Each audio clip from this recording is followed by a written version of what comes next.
My name is Terrence Mulligan. I'm the president of Napa Valley Community Foundation. I'm so glad that you could all be here today.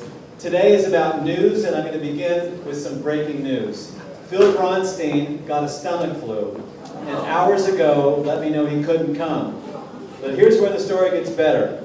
He sent in his place a truly gifted journalist whose name is Joaquin Alvarado, who is at my far left. And Joaquin... So here's the breakdown. Phil is on the board of the Center for Investigative Reporting, and Joaquin is the CEO. And although your organization has a $10 million budget and mine is much smaller, I too am the CEO of a nonprofit. And as much as I love my board members, and many are here with me today, I know that when you want to talk about day-to-day tactics and strategies, your CEO is going to have a really informed point of view that may not be something that a board member would have to share. So I really regret that Phil couldn't be here. He feels terrible and feels terribly about missing it. And if I'd known that news sooner, I would have shared it sooner, but it's late-breaking news. So there you have it. Is it fake? It's not fake news. It's real news. Good question. Good question. Very good question. So I want to begin like we always do with a few words of thanks.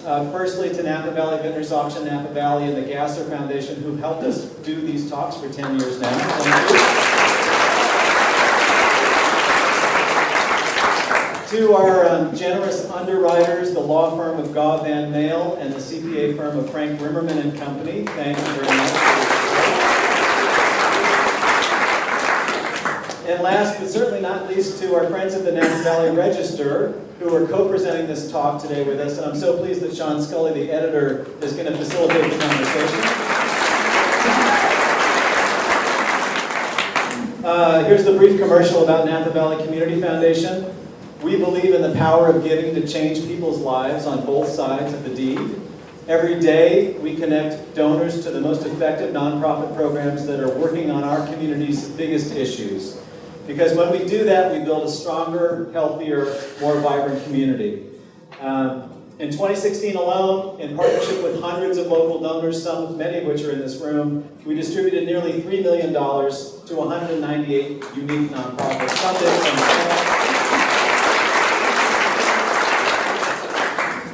and we're always looking for new support.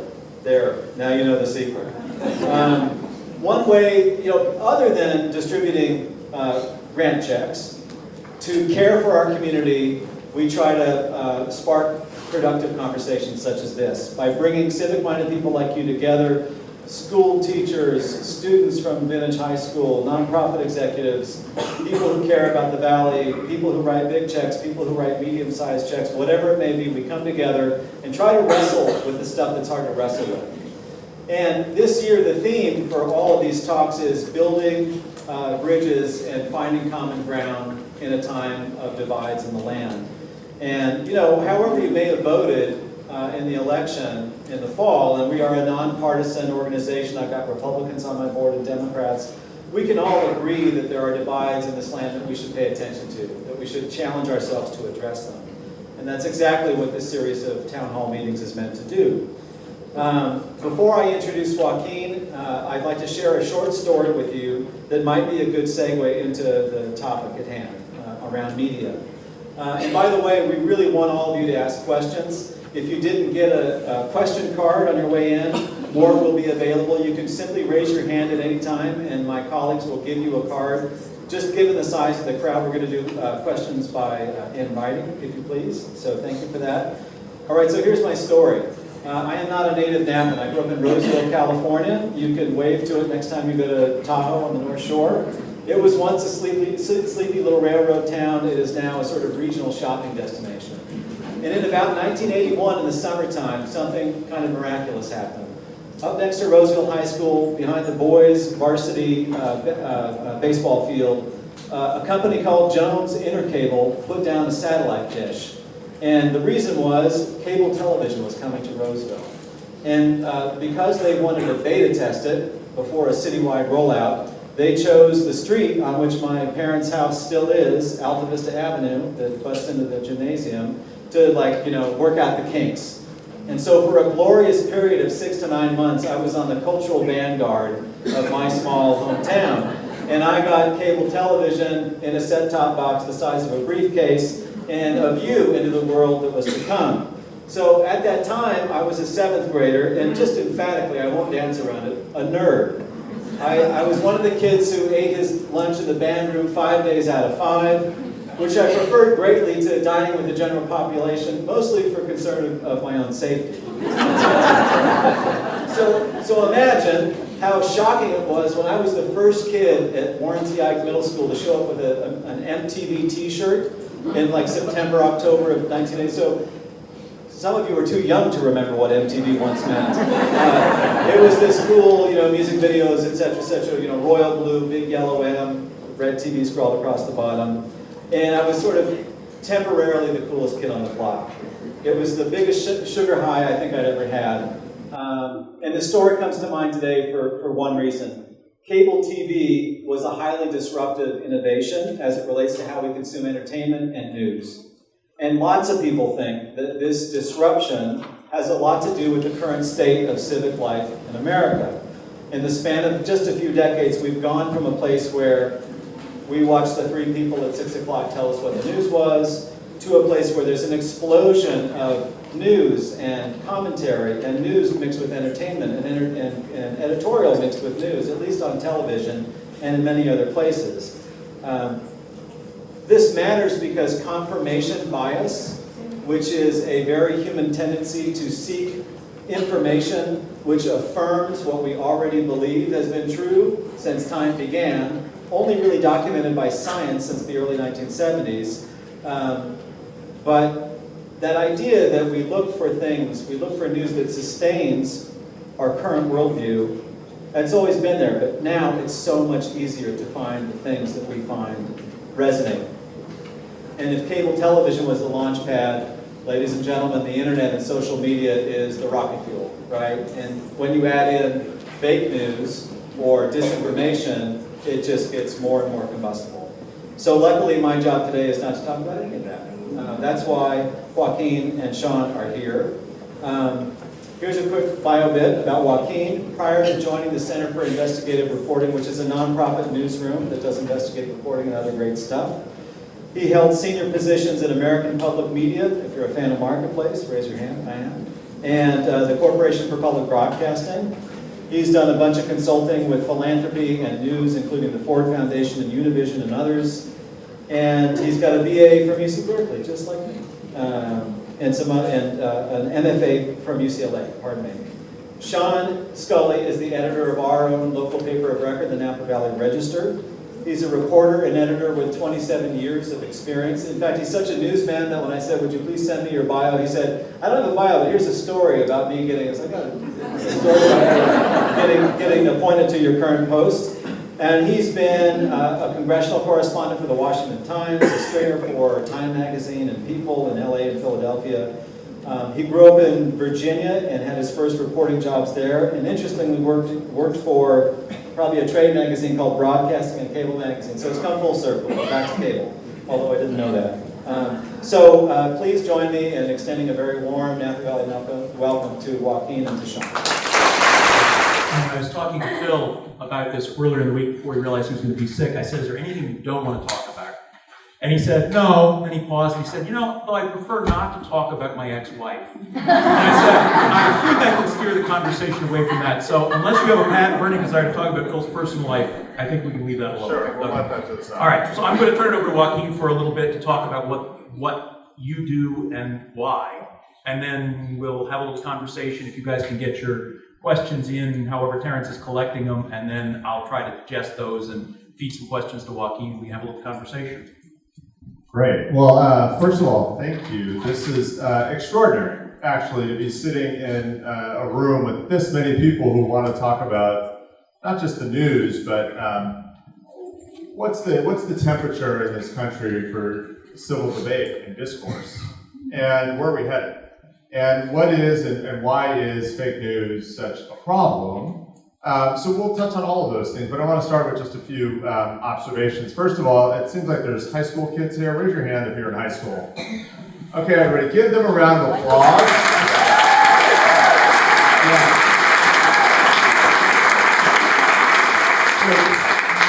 So You guys, this is a little bit Dancing with the Stars, Project Runway. If we get off the rails, you need to raise your hand and tell us you're not making sense. Like, keep us honest here, all right? Let me do a little poll. How many people here do not have and or use a cell phone on a regular basis? We got 2 people out of a couple hundred. Okay. How many people here are not worried about having your email hacked, your bank account hacked, or your bills hacked? Anybody here not worried about hacking?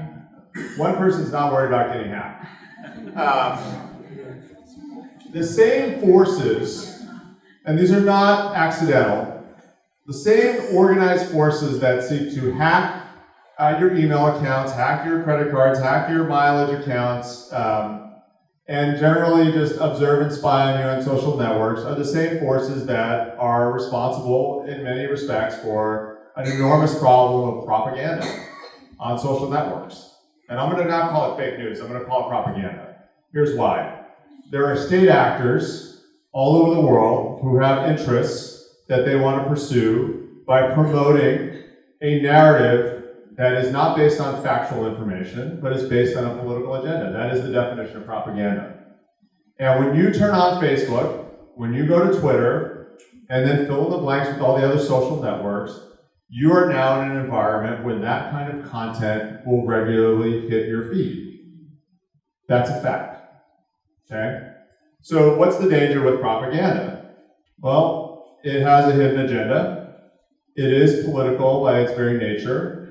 And it is meant to hide what is actually happening. That's the problem with propaganda. So if you believe in a democratic political system that is based on open debate and civil disagreement and compromise, and a willingness to be on the losing end of that compromise every now and then, but still willing to pull together, which again, this sounds like maybe science fiction at the moment. But how can you get to that point if you can't actually agree, not only that what the facts are, but we're having trouble agreeing that facts exist. So we're in a moment here that is really unique, given the convergence of technology, the absolute dominance of mobile technology within that, and at the same time, the collapse of the traditional journalism business. So how many people saw Spotlight, the film? Good. High school students, watch that movie. Journalism has a role to play. It has a role to play nationally. It has a role to play locally. It's meant to provide citizens with information that they can then do something with in their lives. Well, since the internet began, roughly speaking, there are half as many journalism jobs as there used to be. Half. Half are gone. So if there's ever a working, a part of our workforce that deserves to be upset, that has been downsized and technologized and outsourced and generally closed down, it's journalism. There's no industry that has suffered more by percentage loss of its workforce than journalism since the internet began.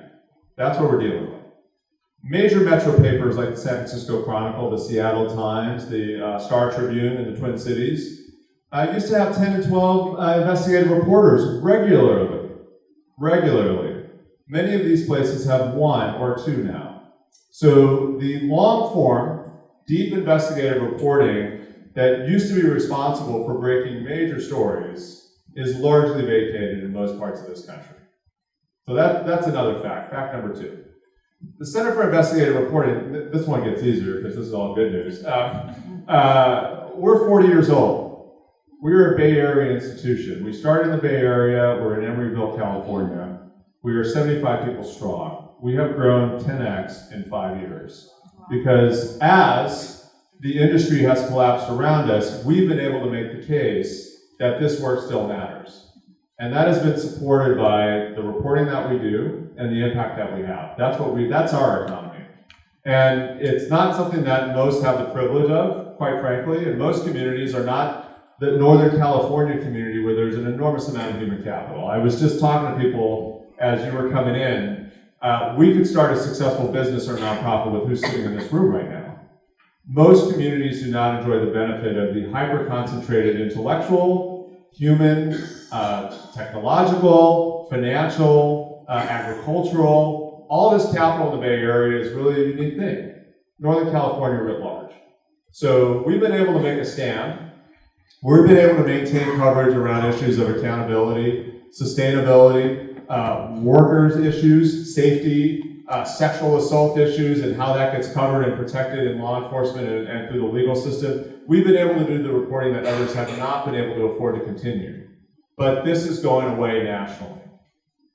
In order to fight back against that, 2.5 years ago, we decided that we needed a platform to reach people with this reporting so that they understood the value of it and they felt connected to it.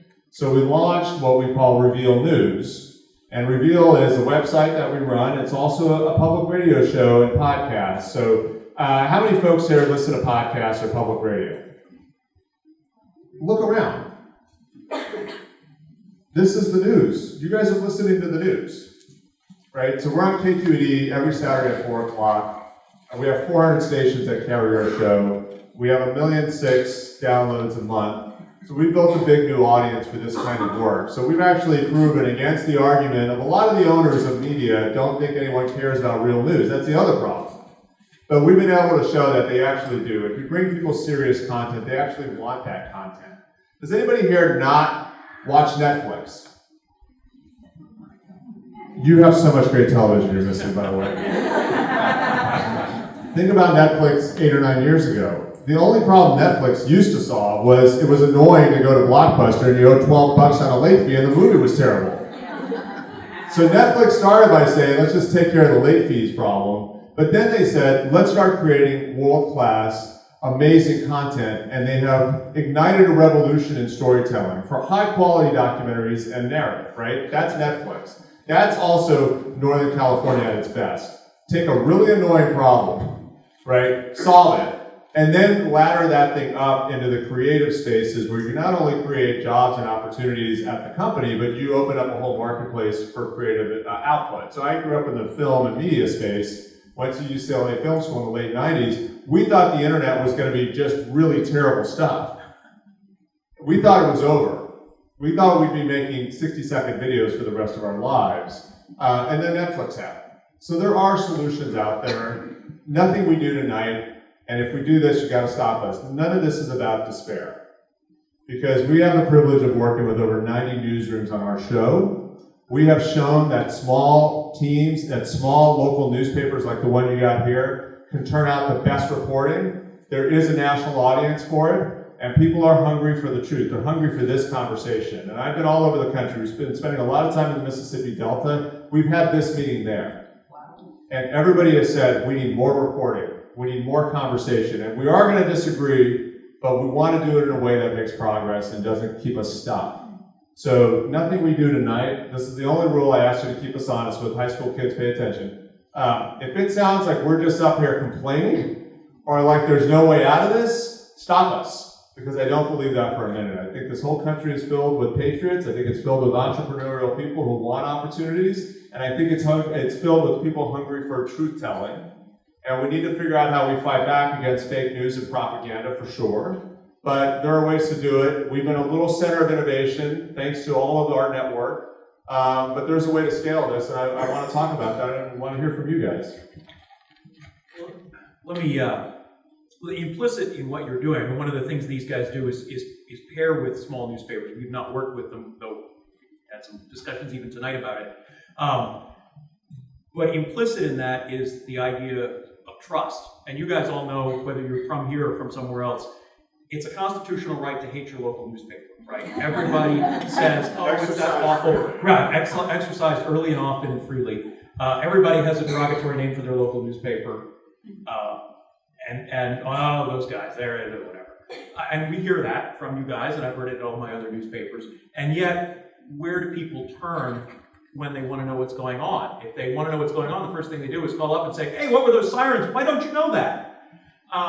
So talk a little bit about, I hate to say brand, but it is brand. I mean, in this world where you have no idea what RT is or what Reveal is or anything like that, why is it important to leverage the Tucson newspaper, the Napa Valley Register, the Calistoga Tribune, which is here, or something that's known by the community? Well, I think despite the enormous success of social networks, we still live on planet Earth, and we still have to work and live and go to school, go to church, go to temple. We have to interact with each other. And you want that direct relationship.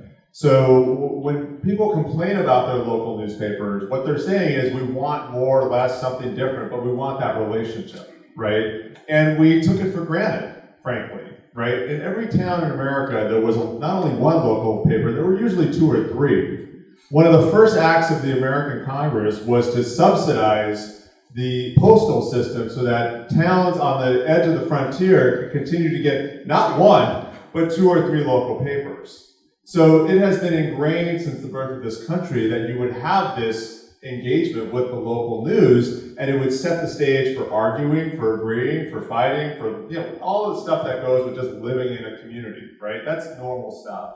And there's nothing about what's happening on social media, except for some interesting experiments, that replaces that fundamental service that's provided. And when that service goes away, it leaves a vacuum. And what fills in that vacuum are things like what we're seeing that some would call fake news, others would call opinion, others would call infotainment, but it's not basic information getting into the hands of citizens. And that is a real persistent problem in this country right now. What are you hearing, since you've worked with all these newsrooms, what are other editors like me asking you for, and what are the audiences asking you for, and what have you found has actually worked in those kind of partnerships, and maybe what hasn't? One thing that we see consistently, and we can probably do this exercise in this room if we have a little time, what are the issues that are most pressing here, right? What's affecting this community the most? I've talked to several people, housing, affordable housing stuff, right, is a big issue all over the place, but I've heard that from several folks I've just asked the question of here. So you can do that on an enterprise ongoing basis, but can you have the time? Do you have the reporters? I asked him how many reporters he has. Does everyone know how many reporters work for him? In Napa, it's 4. I have a few others in other places, but it's 4. We probably had 12, 15 years ago. Wow. So that's in this community. And one of them is doing the trial, so they're offline for a month. So you got 3 now, right? Well, what do you want them to do about covering these deep issues, right? If you wanted a year-long investigation into the impact of housing costs, both in terms of what developers have to manage, what the public policy implications are, what lenders are doing, what families are doing, 3 people covering everything are not going to have the time to break off and do a long investigative piece, right? So that's a gap. I hear that a lot from newsrooms. What I hear on the community side, and this might be the exception, we got a lot of people here, they don't have a chance to actually engage with their newsrooms so that they're communicating back to them, because there was an arrogance, just like any monopoly, there was an arrogance in the news business that felt like they didn't need to listen to the customer. Think about the American auto industry in the late 70s, right? That's when it got disrupted by the Japanese imports, right? That not only undercut them on price, but also in terms of safety and just value in the car. So that's happened in the news business, but there has not been the Japanese auto industry to come in here and save the day and really rebuild the economy for it. But that relationship between you all and the newsroom here that's meant to serve you, that's one that has also broken down, and that's one where we can make progress. I have to say, you guys interact with us a lot. Sometimes more than I have time for, but I appreciate it.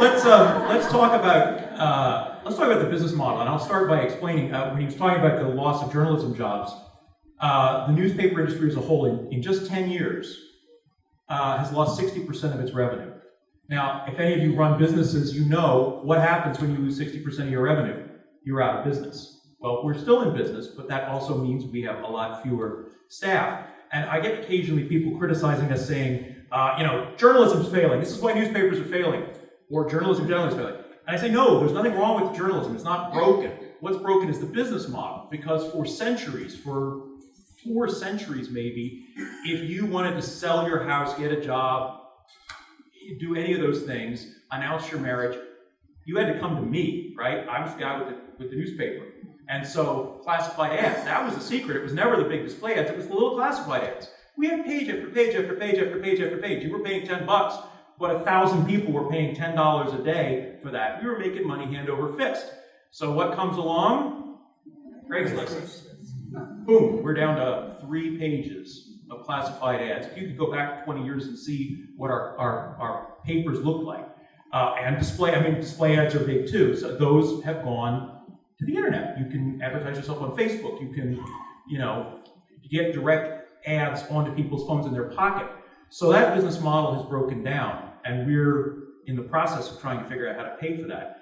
And you guys are in an interesting position because you're kind of in the nonprofit space, which a number of news organizations have been experimenting with over the last 10 years or so. Talk a little bit about your business model and also where you think the business model for people like me and other people like you what it's going to look like. So I'll use 2 examples. Has anyone here not been to a museum in the last year?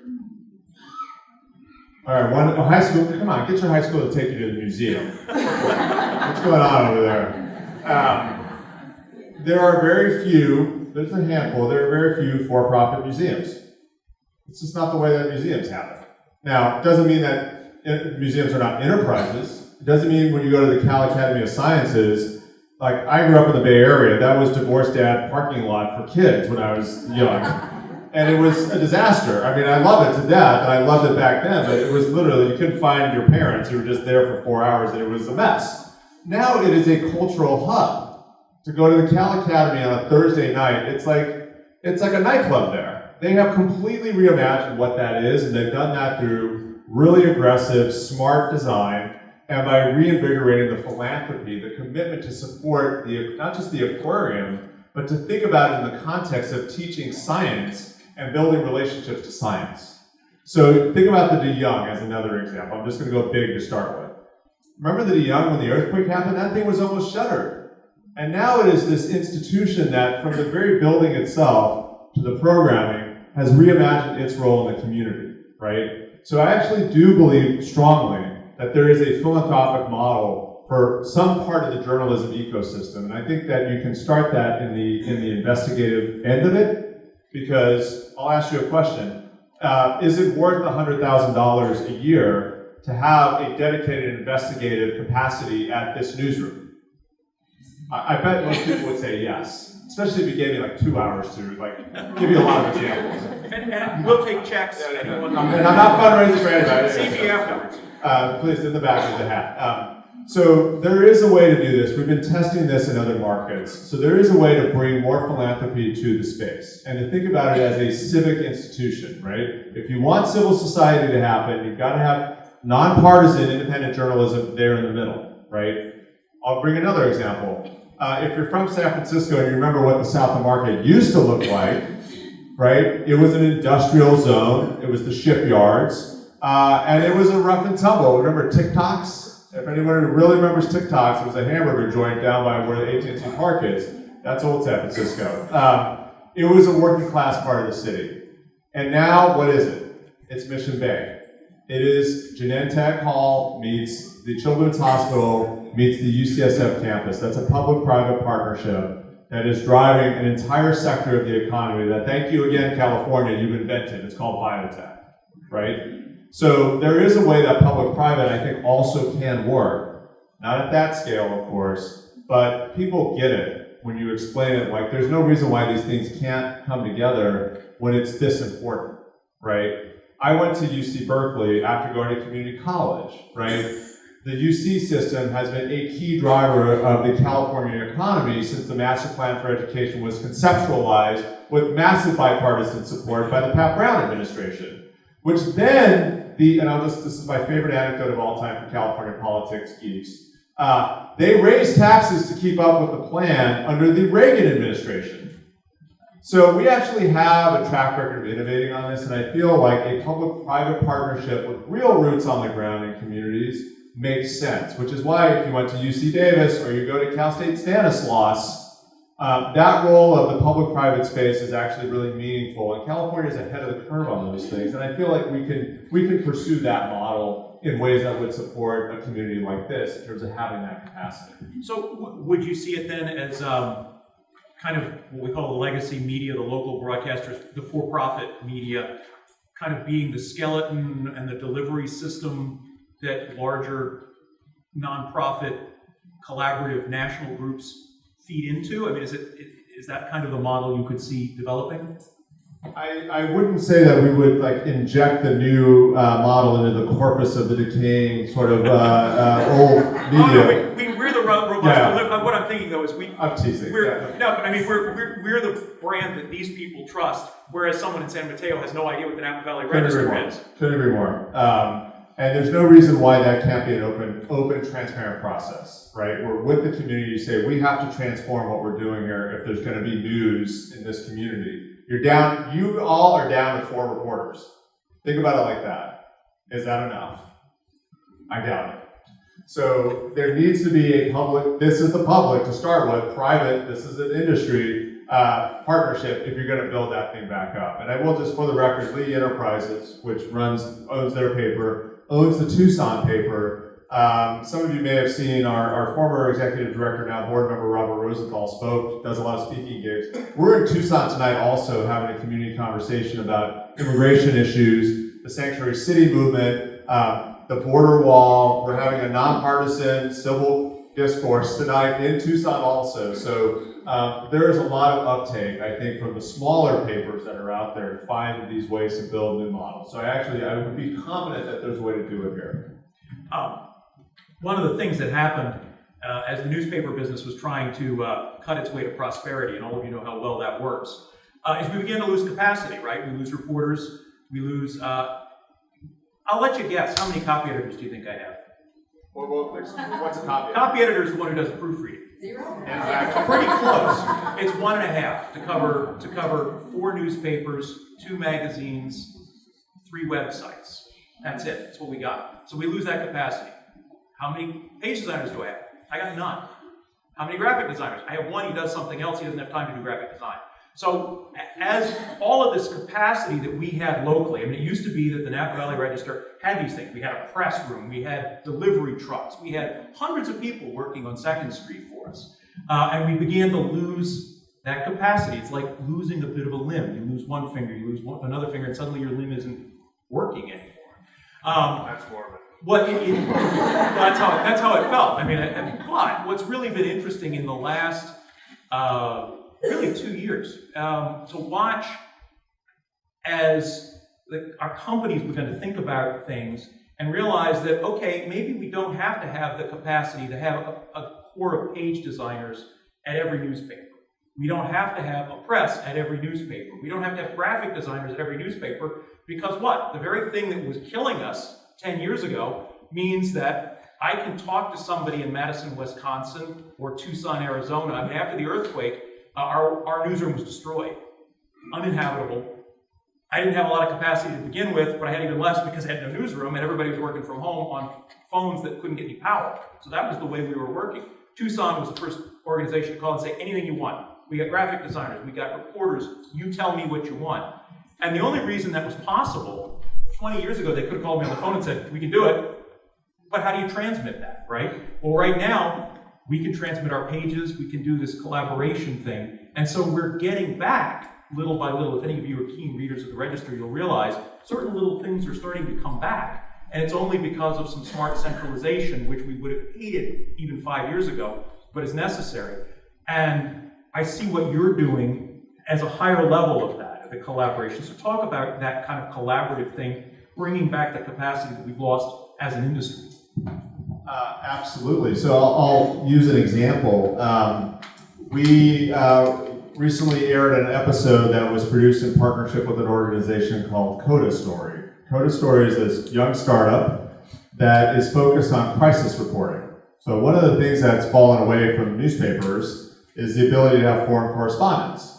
So our editor-in-chief, Amy Pyle, started at the Fresno Bee and was sent to Southeast Asia to report on the refugee camps where the Hmong people were coming out of Southeast Asia and moving into the Central Valley.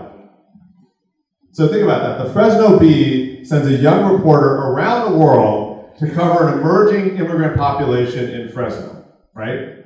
Well, this week Fresno announced more layoffs, and you probably couldn't get somebody to drive to Sacramento most days of the week because of time constraints and budget constraints. So that crisis reporting, that ability to get into the foreign stories, foreign desks, all gone. Well, Coda Story is trying to respond to that. So there are 4 or 5 young journalists spread all over the world, some of them working in very dangerous countries. We did a whole hour on homophobia in Putin's Russia. So homophobia has been not only on the rise, it's been becoming more violent in that country. And there is a propaganda machine out of St. Petersburg that has been promoting this notion that somehow homosexuals are predatory towards children. So all of these extremely, extremely xenophobic laws have passed to protect kids. This is happening in Russia. These young journalists go into St. Petersburg, and in one scene of the show, they sit in the office with one of the leading hate mongers, and in the middle of the interview, as he's claiming, falsely, that there's plenty of evidence that homosexuals want to abuse kids. It happens all the time, and a journalist was murdered there, by the way, and she's trying to get to the bottom of that. He puts his gun on the desk.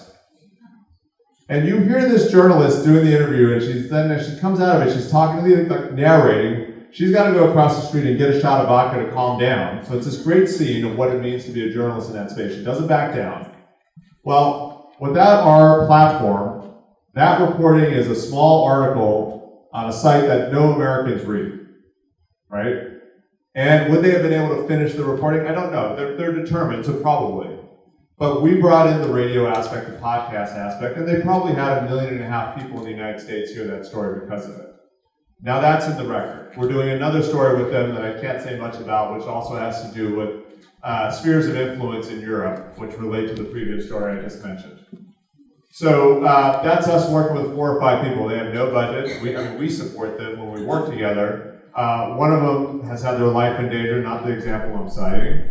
That's what it means to work with smaller newsrooms. Now, you can also go into certain parts of this country that are extraordinarily impoverished and have extreme inequity, have been suffering from the opiate crisis, have been suffering from a lack of education and economic opportunities, and they're better off in some respects, but they have almost as few resources when it comes to reporting in their own backyards. So we've also stood up partnerships in those communities to try to rebuild that capacity. Because I strongly feel like, how many people have seen the Hunger Games or read the books? This is required reading for where we are in this country, or at least viewing. And for journalists. And for journalists. What happens out, and I'll use the term the districts, what happens in the places that we don't pay attention matters as much as what happens in Northern California. And I feel like those opportunities are there, and to the credit of Lee, these smaller papers are sometimes the scrappiest and getting the most done, and that's actually where I would start to rebuild there. I've been parochial and talked about local journalism, but we had a questioner earlier who was asking about what we call independent sites. I mentioned Glenn Greenwald, but there is this whole group of sort of scrappy advocacy, celebrity journalists, swashbuckling journalists out there. Where do they fit into all of this? So when we started in 1977, there were 0 investigative nonprofits. Now there's about 120 in the United States. The model for philanthropy that we depend on is not popular anywhere else on earth practically. So there's one in the UK called the Bureau of Investigative Journalism, who are friends of ours. There's one-ish in Germany. The main one's Corrective, who are partners of ours. There's not a normal course for philanthropy in most places, but in the US there's about 120-ish now. Things like The Intercept were started by First Look Media. It is a nonpartisan, although Glenn Greenwald is he's a lightning rod, but he's done some great journalism. He's won the Pulitzer Prize and the Polk. So there are a few that have some resources, let's say in the $5 million range. There's 3 of us, ProPublica and the Center for Public Integrity, are in the $8 to $12 million range. And then there's a few that are in the $1 million range. Most nonprofit investigative newsrooms are 3 to 5 people. Usually they're the laid-off reporters from a local paper who wanted to keep going, and they usually get a grant from a community foundation so that that community does not lose hard investigative reporting. Those things are maybe not going to survive. A lot of them have already failed. So there has been this rush to sort of try to fill in the gaps. It's an important part of the ecosystem. If it's true investigative journalism, by nature and by rule, it has to be nonpartisan and independent, because we get sued by powerful interests all the time. We have to carry media liability insurance. We indemnify the 90 newsrooms who have contributed to our radio show. We lawyer their stuff too, so we can insure it.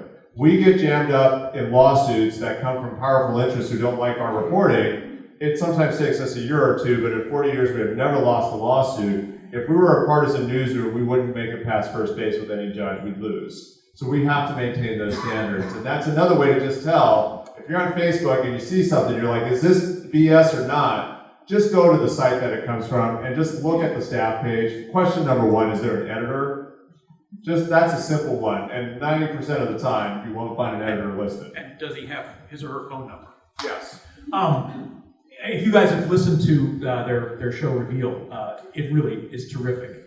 There's some really compelling interviews, some great longer form pieces, and I want to ask about that because in the internet, it's sort of axiomatic that in this internet age, our attention spans are so short that we read one paragraph and move on. We read 140 characters, and there's software that I can tell how far you guys read into the stories on the website, and it's very humbling because it'll say 100% read here, and that's sentence 1. 50% read here, that's sentence 2, 5% read here, and that's sentence 3. So there's a lot of short attention span, and yet there seems to be an explosion of really great long-form journalism. I mean, New Yorker's doing great, and on the print side, you guys are doing it. There's a number of things like that. Talk about the public appetite for longer stories. I sometimes don't know why. Other than I have an amazing wife and 2 great kids, I don't know why I'm optimistic. I mean, raise your hand if you're in high school. Do you all watch Netflix? You're the one, okay? Tank top there, we gotta talk. Do you binge watch? You watch like 3 or 4 episodes at a time sometimes? That's what you do on Netflix, right? You binge watch. So that's long form content. People like spending time with stuff. I mean, again, this is when the fever's gonna break. Because I think people are a little fed up, frankly, and bored. It's boring to sit there on Facebook with all that junk going by. Like, when you can curl up with something, whatever your flavor is, whether it's the Wall Street Journal or whatever, there's something really enjoyable about going deep. And I actually think the most successful web-based businesses are based on going deep. And in fact, that's Facebook's model. Facebook's model is you spending time on it. That's their model, right? That's their incentive, is engagement, nothing else. That's what they sell advertising based on. So I'm actually optimistic that when you present something good, people will consume it. Like, how many people here pay $4 for a cup of coffee sometimes? It's a little shameful, but the coffee's good, so you do it.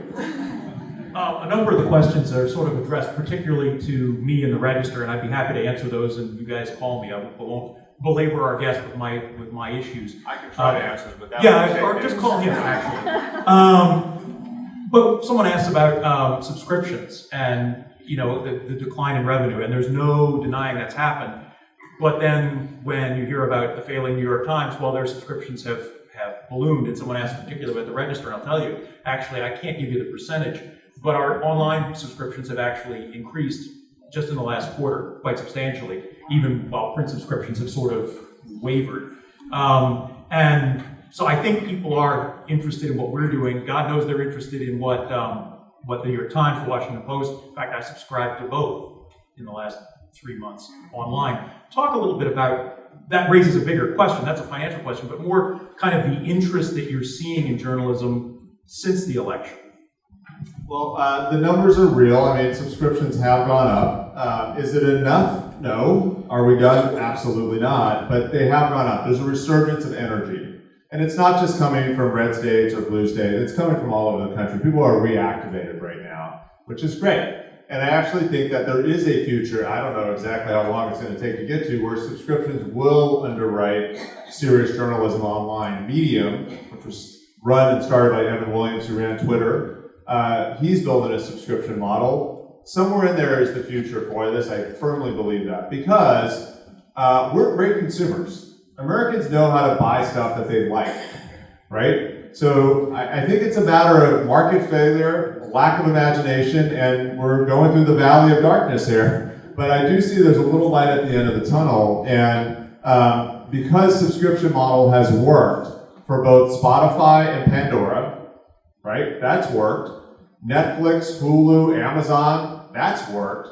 I think we're next. I'm confident it might take 5 years. Hopefully it's not 50. But everybody in this room has a job to do, which is if you're not subscribing to some kind of news, where you're paying directly for some kind of news, then you're freeloading. And the system can only take so much freeloading before it will collapse on itself. Sorry to say that, but it's true. We have a number of questions that are sort of along the same theme. Someone asking about fact-checking, someone asking about non-biased sources. Where do you, and let's make this personal, where do you get your news, and how do you double-check yourself to make sure you're getting real news and balanced news? Very good one. So I subscribe to the Journal, the Post, the New York Times, the New Yorker. I read religiously Politico, Slate, all of the big online sources. I read all the investigative reporting, basically that's happening on national stories. I read because of my job. But I also read local news in Mississippi and New Jersey and Illinois and Oregon and a little bit Nevada, New Mexico, where my wife's mom's side is from. I try to actually just read local papers just to see what the heck's out there, you know. I try to watch as many documentaries as possible, and we have a real privilege of having a large data journalism team, so we do a lot of database work. We did a 2-year investigation about pesticide application in strawberry production, and we broke down 30 million records from the state about how certain pesticides are used in all parts of the state of California. So I look for data. Where's the data? Just show me the data so I can see what your primary sources are. There is a tool that many newsrooms use called Document Cloud, where now we oftentimes, whenever we have documents we can share, we will post them online. So when we say, hey, we got this from a Freedom of Information request, go to the document and look at it. It's right there. We do not use anonymous sources as a rule, so we have a whole layer of things, and we have several people who do fact-checking and copy desk work for us. So again, because our work is, it's all bad news, and we hold people accountable, we have to be bulletproof in our reporting, and we have a 40-year history of that. But I just try to source stuff. Honestly, it takes a few more minutes, but it's so helpful to just separate what is actually reported and what is not. And I might add, when you read something, if your first instinct is, no way, then probably no way. I mean, it's 27 years of doing this, the most sensational stories probably are the least likely stories. Not always true, but often if you do a double take, there's a very good reason. Somebody asked a very simple question that you could answer. Where can we find the stuff you do? So you mentioned KQED, but talk a little more about the places people can access your particular work. Revealnews.org is where we publish our stories. We often work with local partners or national print partners. We want to reach a certain audience, but revealnews.org has everything we do. If you listen to podcasts, just Reveal, it's the name of the show. Just download it, and it's every week there's a new episode that comes up. We have a YouTube channel that we've won multiple national Emmys on, just under Reveal also. And on KQED, 4 o'clock on Saturdays, every week, we're there. And then we're in Emeryville. So if you're really curious, and if the high school teacher's here, we just had a group of students come in this last weekend from Fresno City College, where we discovered that one of the English 1A professors was using Reveal for our episodes to start off every one of his English 1A classes because he needed to ground the students in facts. He said he kept hearing from students that they'd come in and say, well, where'd you hear that? The news. So he had to reintroduce English students to how to make an argument that had sourcing and what the role of journalism was. So everybody here is invited, maybe not all at once, to come visit our newsroom. And we do a lot of events around the Bay Area. So any and all of that. And I don't know what the email follow-up is, but you can have my email and just shoot me a note. And I have to give an unsolicited testimonial. Reveal is really terrific. It's riveting stuff. Al Letson's interview with Richard Spencer was one of the best, 45 minutes I've ever heard on radio, and I'm an old radio guy. It was really fabulous. One thing I might mention, I'm sort of old-fashioned enough. Well, I have a bunch of 20-something staffers. They, I don't think, really read the print newspaper. God knows they don't really watch the broadcast news. They don't even listen to radio anymore. They're really into podcasts. I'm old-fashioned enough that I actually like to listen to the radio, but I was kind of talking with one of my staffers about that today, and I suddenly realized Yeah, but I'm listening to radio from Sacramento, from Los Angeles, from Philadelphia, from all these places I've lived and worked. And what am I doing? I'm listening to it online. And so that's one of the really great things about the internet is you can find this stuff. Radio stations stream their stuff, broadcast stations stream their stuff, these guys podcast their stuff. There's just so much good information out there to be found if you have time and an appetite for it. Yeah. Got a question here. Someone asked specifically about Charlie Hebdo, and that's a painful one for journalists. But let me broaden that to kind of what is media, because there's been a lot of question about that. There were people at the time, even after the Charlie Hebdo attacks, who were kind of saying, should we as media be rallying around what they're doing because they're provocateurs? Then, of course, Breitbart now has a White House credential. Some of my old Washington Times colleagues now have a news service out of the Heritage Foundation, which is a conservative advocacy group, and it's got credentials in the Capitol now. And that's caused a lot of alarm in traditional journalism. How do you or should we define kind of what is legitimate news? Or the legitimate news organizations, I should say. This is a big one. Yeah. So on Charlie Hebdo, if you believe in the freedom of the press, then you have to believe in it on 100%. You can't be 50 or 60 or sometimes. It's all or nothing. That's my firm opinion. Can you explain what that is for our younger? Sure. So in the U.S. Constitution, the First Amendment protects 4 things: freedom of religion, freedom of expression, freedom of assembly, and the freedom of the press. That's the first one they chose to insulate, to guarantee, right? And it's meant to say that the government cannot tell you what you have to say, what you believe in, who you want to get together with, and what the news is, right? So the idea of regulating or setting rules around what's news and what's not news is a fraught territory, right? The Supreme Court has had a rule on this. The United States is also, and this is, again, if you want to feel patriotic, this is a big one. We have stuck it out with the First Amendment through all kinds of political environments. All kinds of Supreme Courts have protected that one, right? Even though it's very controversial sometimes. So you may not like, and again, Charlie Hebdo is French, but you may not like what they're doing. But if you don't protect their right to do it, then the New York Times can't do its job, and the Wall Street Journal can't do its job, and K3D can't do its job, and we can't do our job. So it's all or nothing on that one, right? So that's number one. 2, we live in an age of satire. So The Onion, John Oliver. We are almost too sarcastic right now. It's like, we're really good at making fun of each other, and that's part of the problem, to be honest, right? One side was good at making fun of Obama and Hillary Clinton.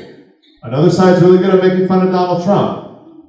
It's all fair, and it's protected by the First Amendment, but is it helping the country move forward? I'd argue we're kind of getting stuck in it a little bit, but that's a part of the tradition. And if you went back to the early days of the press in the United States at the colonial time, there was a lot of pretty rude stuff said about the king and George Washington, quite frankly. So that's a rich part of the tradition. So I would say the problem is not deciding legally what counts as the news or doesn't, but it's really having an informed citizenry so that people can make their own choices and be accountable for them. So how many people wore a seatbelt today? All right, I'm on the board of Consumer Reports. Do you have any Consumer Report subscribers? Yeah, thank you.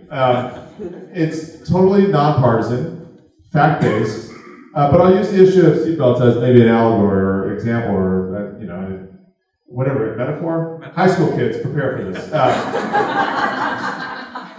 Here's what it took to get seatbelts in American cars. It took science, the data of what happened during accidents. It took politics. It took industry, which fought it at first for many years. It took advocacy. It took reporting. It took consumers finally saying, no, I actually like a seatbelt, right?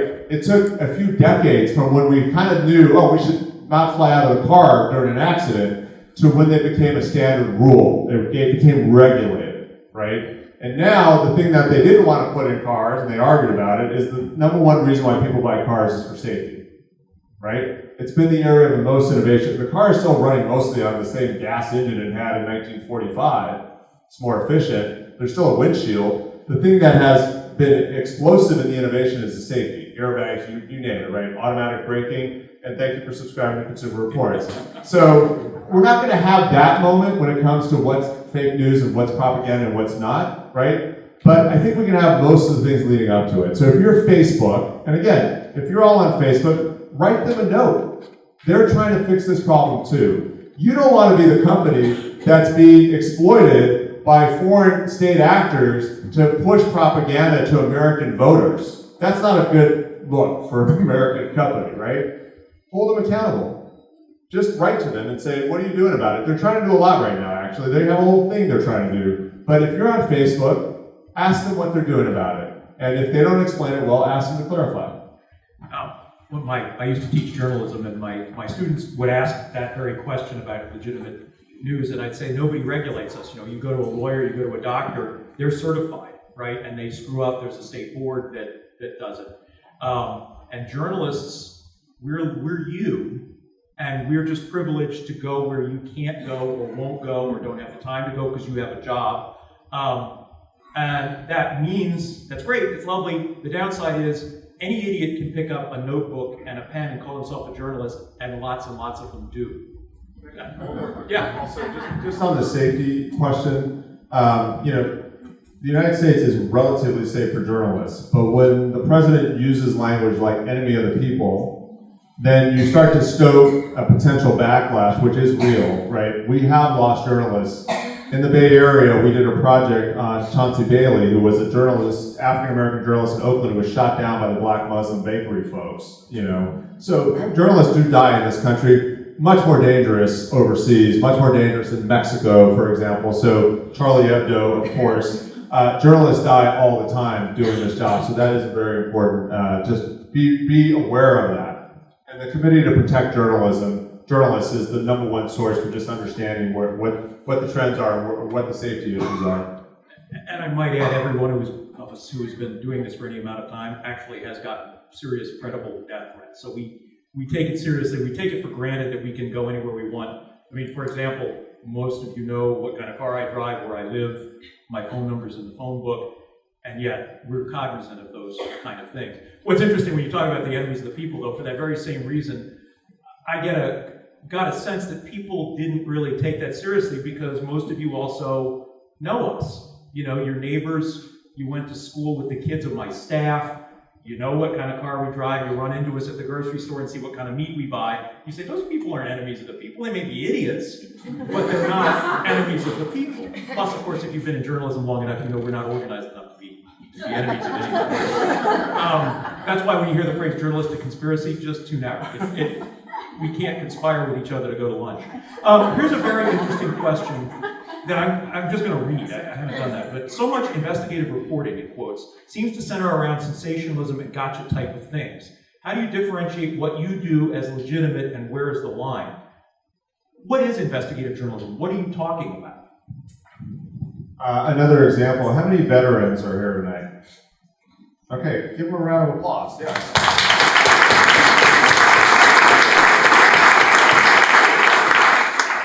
We spent the last 6 or 7 years really trying to hold the VA accountable for how veterans care is happening in this country, starting with how long it was taking veterans to get just into the VA system and get health care, especially coming back from Iraq and Afghanistan.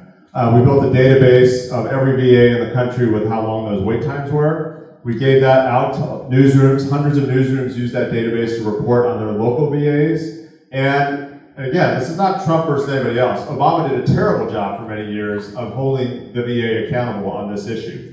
So we made a lot of progress on that, I feel, and we empowered a lot of journalists, and we gave information to a lot of families that were frustrated in dealing with trying to get health care that they couldn't, and there were a lot of problems at the VA on that. We followed that up with, and this is a shocker, but there was almost a 300% increase in the prescription, the doling out of opiates to veterans after 9/11. Now, some VAs, like in Manhattan, it didn't go up at all. In Oklahoma, it went up, I think, 400%. So if you think about the opiate crisis, the VA, instead of providing treatment options, was passing out prescriptions, right? So we, again, built a national database to show this VA versus that VA, everyone in the country, how many opiate prescriptions, what types they were handing out. right, to veterans. We ended up on a deep trail in western Wisconsin, in Toma, Wisconsin. Anybody from Wisconsin? Okay, in western Wisconsin, there was a VA that was known as Candyland because of the amount of opiates you could go get there, right? The one doctor there was known as the Candyman. And Jason Simkowski was a veteran who came back from the war, was suffering from a couple of different things, and not getting the treatment he needed. He was getting prescription pills. And he went into the hospital there to get serious, like he needed help, emergency help. He OD'd in the hospital. Now, in order to follow this story, we had to activate this approach we take, this collaborative approach. We worked with small local newspapers in western Wisconsin to make sure families knew what was going on, and they were on the ground. They knew this, right? But they didn't have the firepower to go after the whole thing. And we had the database, and we had the power to back them up on this. We had pieces on the PBS NewsHour, we did multiple national, we did everything. And our very first episode of Reveal 2.5 years ago was on this young man's story. Well, after our story broke, the whistleblower who had been fired by the VA got brought back to testify, I get emotional on this, by the two senators, a Democrat and a Republican, said this is not acceptable. And they had the family, the parents there, and before Obama left, he signed a bill named after Jason that puts further tighter regulations, not just on passing out opiates, but also providing alternative treatments like chiropractic, right? Counseling services, just basic fundamental, like we know the medicine here, and they deserve it. So when I get asked that question, I say, if somebody's doing that work, that's investigative reporting. That's how I hold the standard.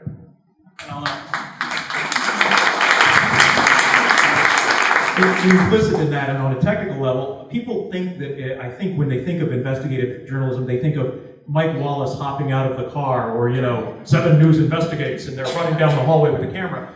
That's actually not necessarily investigative journalism, but that's what everybody thinks. What investigative journalism is what he's describing, which is making 20 phone calls instead of 2, or sitting down with a dismaying pile of documents that high and reading through them, or looking through a database, or demanding those documents.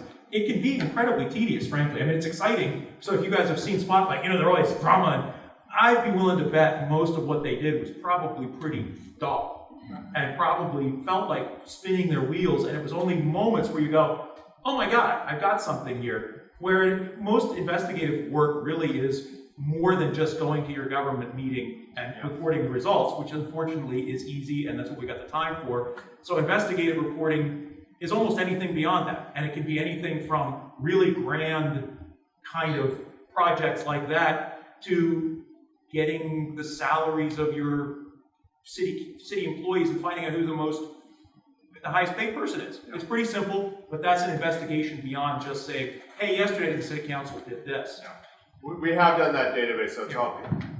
Payday California has every public official salary in it. We did that database. That's, believe me, that gets reads. How do you, Terrence, how are we doing on time? 7 more minutes? 7 more minutes, okay. How do you keep people's attention? This is something I have to deal with a lot. Keep people's attention in an era where there's really clickbait. And I can get a lot of clicks on the line with galleries of kitties. I lived in Philadelphia for a while, and Philly.com was notorious for doing the weekly gallery of the Philadelphia Eagles cheerleaders. I'm sure their web numbers were titanic, but it just seemed a little unseemly. And so when I got to the Register, I said, we gotta have online clicks or we're going to die. We're not gonna get advertising, and yet we're not doing the naked bike ride like they do in Philadelphia. We're just not doing that gallery. So how do you strike that balance between the frantic need to get people's attention online and get those clicks, and debasing yourself by doing, the cheerleaders every week or the naked bike ride? It's a tough one, We have to raise $11 million a year, basically, to do our jobs. We don't start with 11, we have to go get it. And so, as fraught as clickbait and web traffic economics are, there's no easy way out here. And I think it takes courage, and it takes innovation, and it takes commitment, and it also takes a relationship with the marketplace that needs to be different, frankly. I mean, when I was a kid, again, I'm going back to I love my dad to death, we're very close, but during the early divorce years, it was like we were always in the generics aisle at Lucky's. It was hardly food.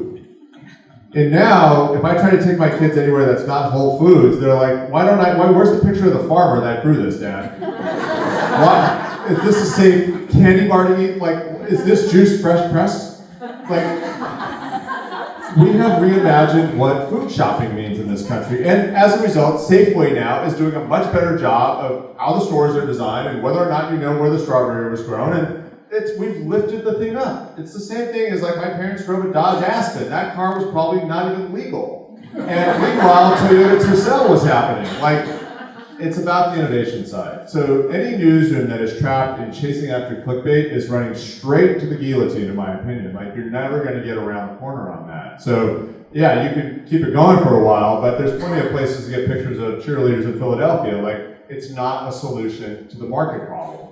And that's where enterprise has to step up and be better. There's no excuse. And frankly, the Post and the Times and the Journal, like the big ones, have gotten better quickly. There's still too much college football out there in terms of politics, but people are trying to raise their game right now.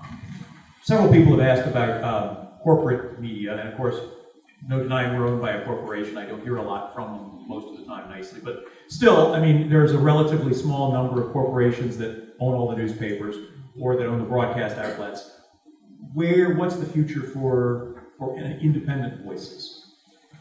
Well, I'm a huge wine fan, and every Monday at my staff meeting, we do a wine club, which is my excuse to buy a good bottle of wine for myself, and I buy one per staff member. And it's an icebreaker, right? So they have to come up and do something, and it's a creative staff, so sometimes they do a podcast review, sometimes they do an art show, sometimes, why does this community exist? Why isn't this just one big corporate overlord growing all the grapes and just pumping wine into glasses all over the world?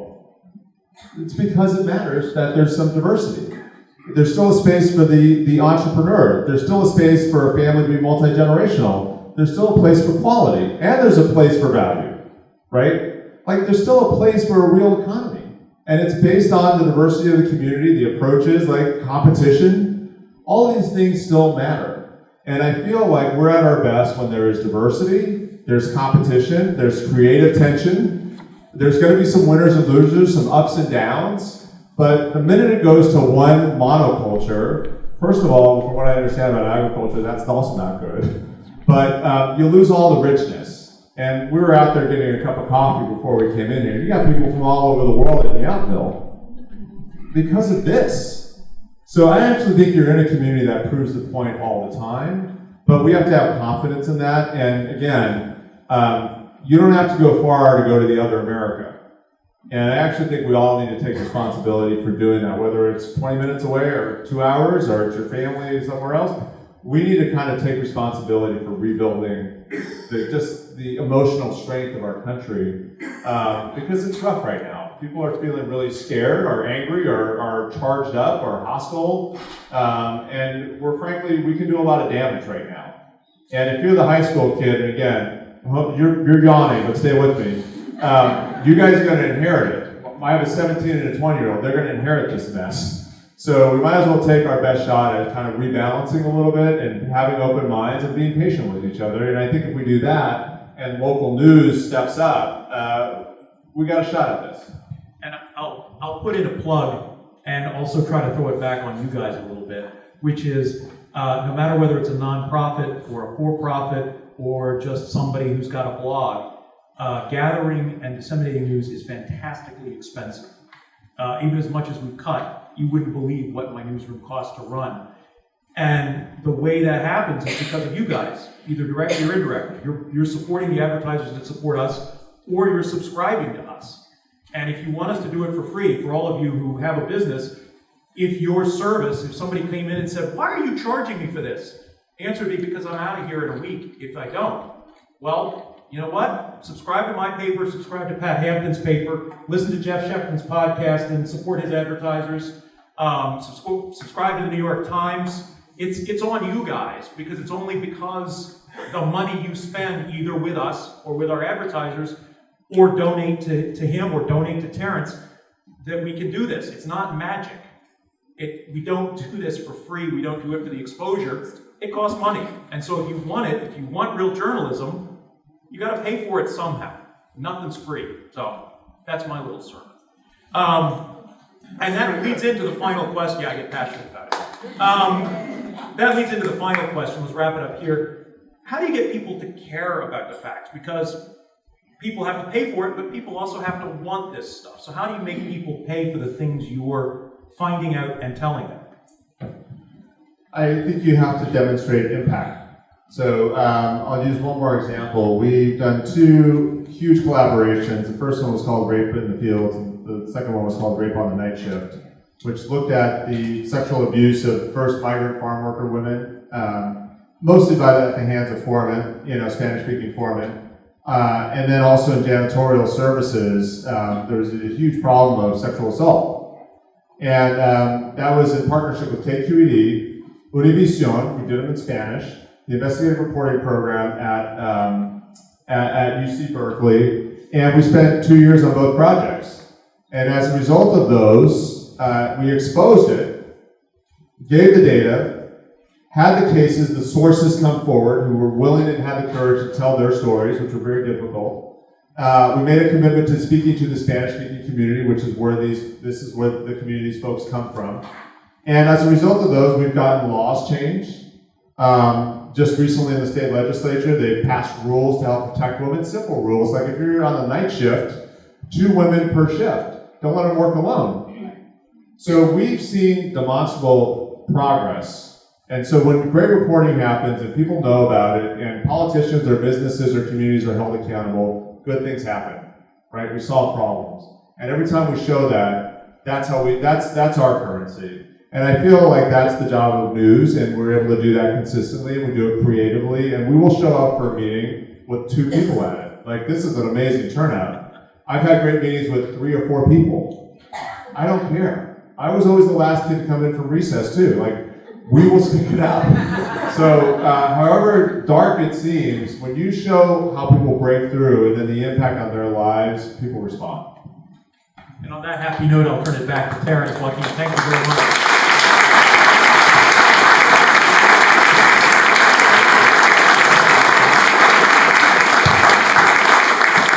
Okay, everybody, so thank you very, very much for stepping out with us this evening. And the next one of these will be on September 7th in this room about another big topic, immigration. So I hope that you'll come and join us again then, and I thank you once again.